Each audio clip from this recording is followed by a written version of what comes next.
Okay, Assalamualaikum dan salam sejahtera. So today I will explain the part 3 of the assignment. So previous lecture, I have explained to you how to obtain the solar radio bus from the eCallisto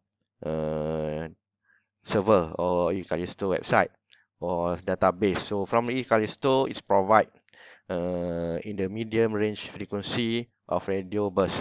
Okay, so it's detect 20 megahertz to 800 megahertz, but it depends on the station. Some station just measure 20 to 100.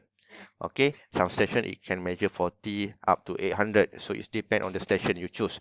Okay, so basically this is the time I forgot to explain in the previous lecture. So here I explain what is data about. Okay, so this is the time.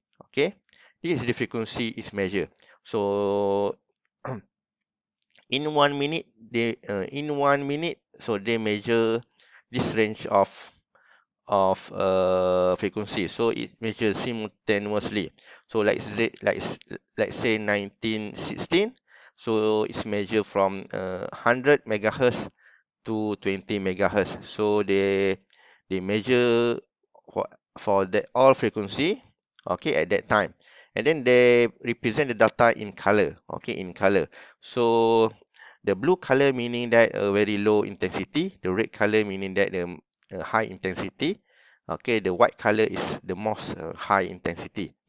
Okay, so the color represent the intensity. So this type of data we call a spectrogram. Okay, spectrogram. This one we call a waterfall spectrogram. Okay, okay. And this one not. This one spectrogram, not waterfall. Okay, okay. So this is a data about lah. Okay, so if we have a radio burst like this, okay, like this radio burst, so it show you that the red color meaning that it high intensity, meaning that there is a strong radio emission at this period. Okay, so white color, okay, almost yellow is more high intensity compared to red color. So the blue color is actually like a cool, meaning that's a background reading, okay, low intensity. Okay, so this is about the eCallisto data. So the same data, we also looking at the lower frequency range, which is the same type of data lah. Macam ni lah data dia. Okay, so to obtain at the lower frequency of the radio burst, so you have to refer to the CDA web. We call it CDA web. So we go to Google. Okay, we type CDA web. Okay, CDA web. Okay, so it's organized by NASA.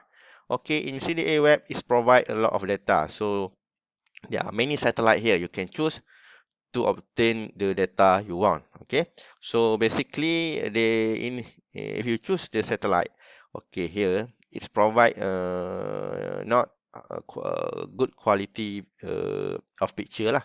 Okay, so if you want to obtain a good data, so you have to use a software lah. So basically it is the free software, okay, which is a GUI, graphical user interface, which is you just easily use.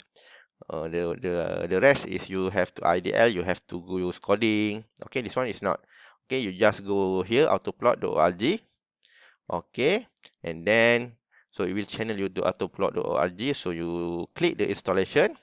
Okay, and then you want to install, you have to go here. You just click here. It will channel you to this website autoplot.latest. Okay, and then you just click window.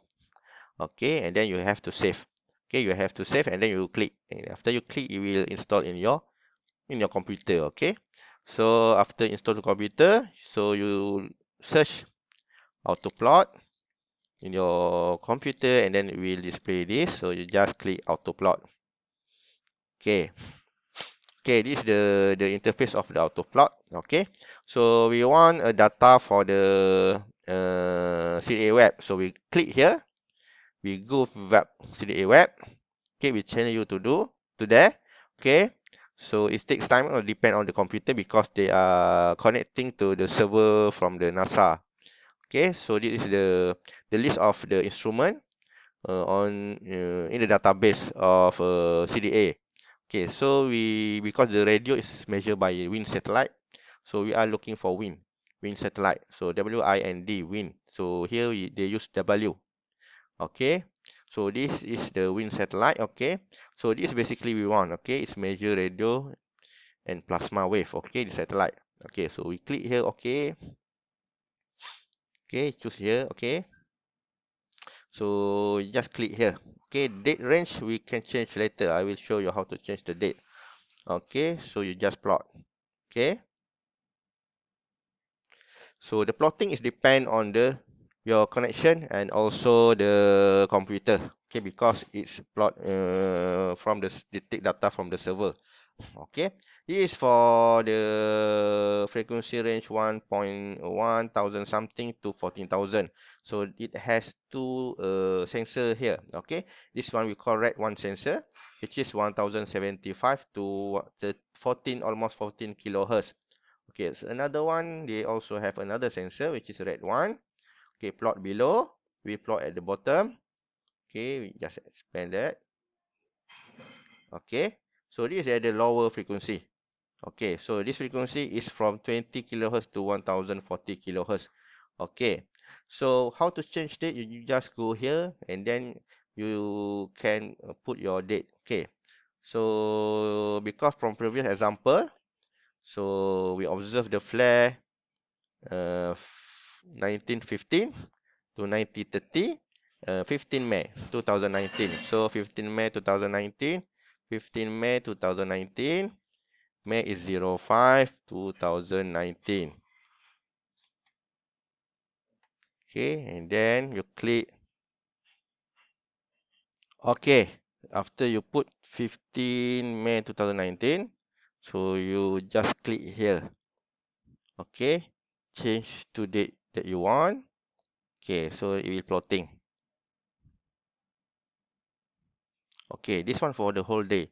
Okay, from 00 to 24 UTC for that day. So we are interested when 1915 to 1930. So 1915 to 1930. So 1819 to 1915 to 1930. So it almost here. So you just click here and then you drag to here. So it will give you the range. Okay. So you want interested to here. Okay, you just click, hold and drag in this range. Okay. So it will zoom in. Okay, so this is the range you want. So from this picture, okay, so you can see there are no signature of the radio burst. So you can say that from the medium range to the lower range, there are no radio burst signature during display. Okay, okay, okay. So I also take another example in the previous lecture that C 6.7, okay, which is occurred on in 9 May. Okay, so we go to the auto plot, change to 9 May, 9 May 09. Okay, we just click here, change to the 9 May. So when it occur, so 9 May it occur at 5:40 to 6, 5:40 to 6. So 5:40 to 6. So here the range. Okay. 5:40 to 6. Okay. Okay. From this diagram, we can see there is a radio burst at the bottom. Okay. So you have to mention that there are radio bursts occur during this flare. Okay. Okay. So that's all for the third part. Okay. Thank you.